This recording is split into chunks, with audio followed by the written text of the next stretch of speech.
Alors, le 15 février prochain, l'Union africaine aura un nouveau président à la tête de la Commission. Et justement, notre invité ce soir, le ministre djiboutien des Affaires étrangères, Mahmoud Ali Youssouf. Bonsoir et bienvenue. Bonsoir. Alors, vous êtes un des candidats en lice pour justement le poste de président de la Commission de l'Union africaine.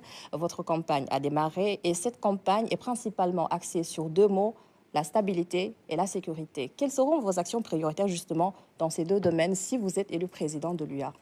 J'ai développé un programme assez large et vaste concernant ma vision. La paix et la stabilité est vraiment le premier volet qu'il serait important de prendre en charge très rapidement. La Commission devra s'atteler à faire en sorte que les questions, je dirais, de sécurité sur le continent, de stabilité, soient vraiment au centre de ses priorités. Il y a un certain nombre de crises qu'il faudra rapidement gérer, notamment la crise à l'est de la RDC. C'est ça. Qui est une crise assez, je dirais, inquiétante pour toute la région des Grands Lacs. La crise au Soudan, le Sahel, la Libye, la Somalie. Je crois que la paix et la sécurité restent le cheval de bataille de mon programme. Parce que sans paix, sans stabilité, il est très difficile, je dirais, d'engager des programmes de développement, Absolument. de pouvoir parler d'intégration, de commerce intra-africain, et surtout faire en sorte qu'aujourd'hui, le continent qui a besoin d'une commission efficace et d'une commission qui s'attelle à la tâche, n'est-ce pas, de redresser tous ces défis et vraiment de les assumer pleinement, a besoin d'une paix et d'une stabilité sur ce grand continent qui est le nôtre. C'est ça. Et par rapport à ça, justement, par quels moyens l'Union africaine, sous votre mandat, éventuellement, pourrait justement impulser une nouvelle dynamique dans ces deux secteurs, la paix et la stabilité? Il y a un autre fait, les bases françaises qui ont quitté plusieurs pays d'Afrique. Ça aussi, c'est un fait non négligeable aussi. Je ne voudrais pas égrener un peu tous les mécanismes qui existent dans le cadre de ce qu'on appelle l'architecture de paix et de sécurité de l'Union africaine. La stratégie qui est de faire taire les armes d'ici 2030. Tout ceci sont des réformes qui ont été actées par nos chefs d'État. Seulement, ce qui fait défaut, c'est la mise en œuvre je dirais, des décisions que l'Union africaine adopte, surtout au niveau du Conseil de paix et de sécurité. C'est qui est l'organe permanent décisionnel qui a la charge de la paix et de la sécurité. Et donc, il est très important de changer les méthodes de travail. Ça, c'est un premier élément. Le deuxième point, c'est de trouver les bonnes synergies entre les communautés économiques régionales, le Conseil de paix et la Commission. Je crois que la responsabilité première de s'occuper des questions de paix et de sécurité revient aux communautés économiques régionales. Pour cette région, c'est la CEDEAO, par exemple. Et aujourd'hui, nous avons une information qui nous attriste, c'est que la CEDEAO a décidé de se séparer complètement des pays, d'un certain nombre des pays du Sahel, les pays de États l'AES. du Sahel. Et c'est une décision qui ont décidé eux-mêmes de se retirer. Ça. Donc, je crois que cela ne fait qu'affaiblir les communautés économiques régionales auxquelles incombe la responsabilité, non seulement de la paix et de la sécurité, mais du développement aussi de la région. Il faudrait qu'on trouve les bonnes synergies pour pouvoir travailler entre la Commission, ces communautés. Ça, c'est un deuxième élément. L'autre élément qui me semble important, c'est qu'il faudrait que les décisions qui sont prises par nos chefs d'État, au niveau de l'Assemblée des chefs d'État, parfois par le CPS, soient des décisions qui puissent trouver leur chemin vers l'application, l'exécution. Et cela est dépendante de la volonté politique. Il faut qu'il y ait une volonté politique réelle je dirais, de nos décideurs afin de régler les problèmes. Si on fait uniquement ce qu'on appelle le service vraiment, je dirais, lip service, comme disent les anglophones, on n'y arrivera pas.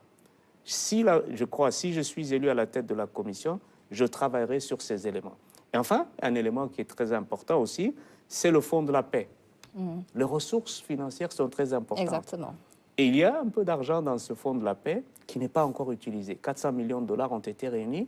Pour l'instant, la Commission n'a pas su débourser ces fonds pour justement agir rapidement sur les théâtres d'opération, etc.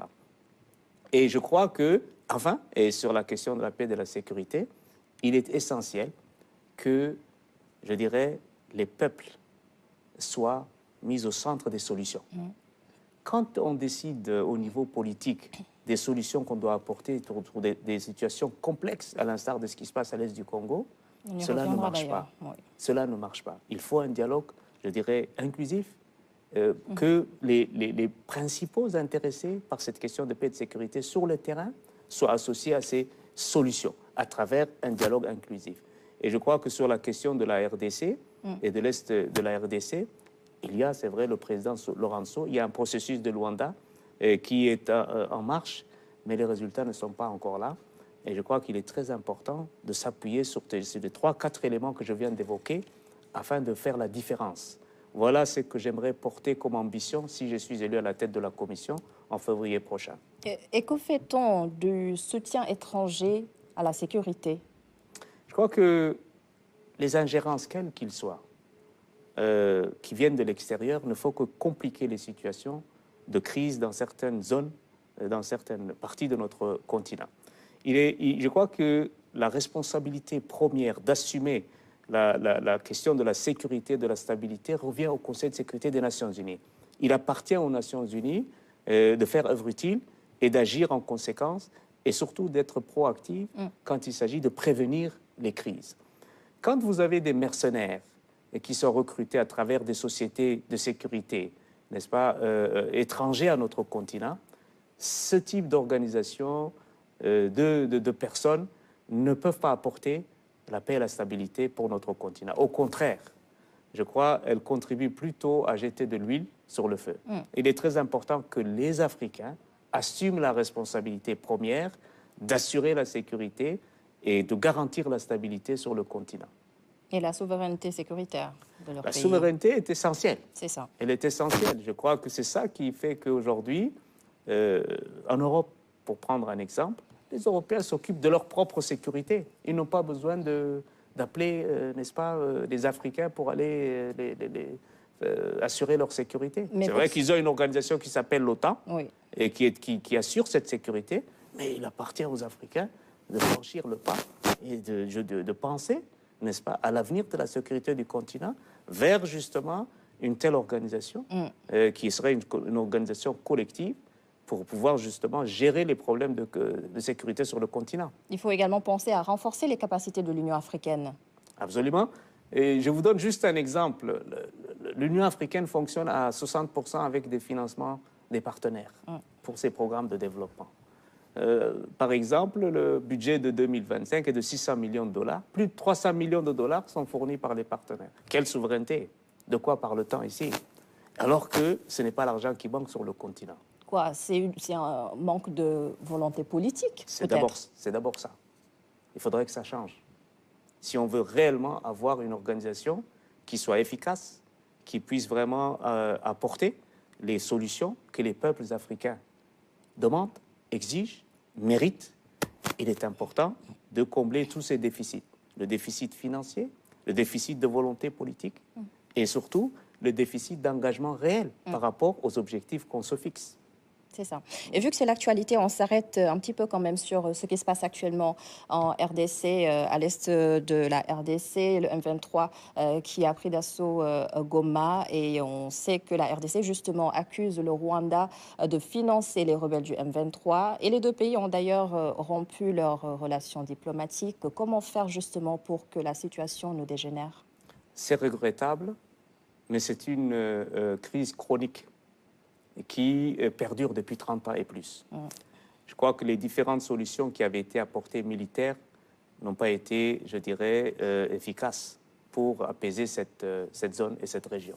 Ce qui serait important, je crois qu'il y a un processus de dialogue, de médiation qui est conduit par le président Lorenzo de l'Angola. L'Union africaine doit, je dirais, appuyer ce processus, faire en sorte que les deux parties, les deux pays puissent revenir autour de la table des négociations. Il est très important d'engager. Si aujourd'hui l'Union africaine laisse faire les autres, cède la place à, je dirais, quelconque autre organisation, ou voire je dirais, des entreprises de sécurité, cela ne va qu'affaiblir la position de l'Afrique. Et ce n'est pas une crise qui va se développer comme celle qu'on voit maintenant à l'est du Congo, au Soudan ou en Libye, mais on aura une recrudescence de l'instabilité et de la violence sur tous les continents. Il est très important que nous assumions en tant qu'organisation, en tant qu'Africains, la stabilité dans ces régions. S'il y a deux pays qui ne s'entendent pas, je crois que c'est aux États membres vraiment de s'avancer, prendre leurs responsabilités, prendre le dossier à bras le corps, le défi, et aller vers des solutions qui soient acceptables pour les deux parties. Et il est possible de trouver des solutions. Merci beaucoup, Mahmoud Ali Youssouf. Je rappelle que vous êtes le ministre djiboutien des Affaires étrangères. Merci d'avoir répondu à toutes nos questions. C'est moi qui vous remercie. Et bonne chance pour la suite. Merci beaucoup. Alors, la suite justement de ce journal.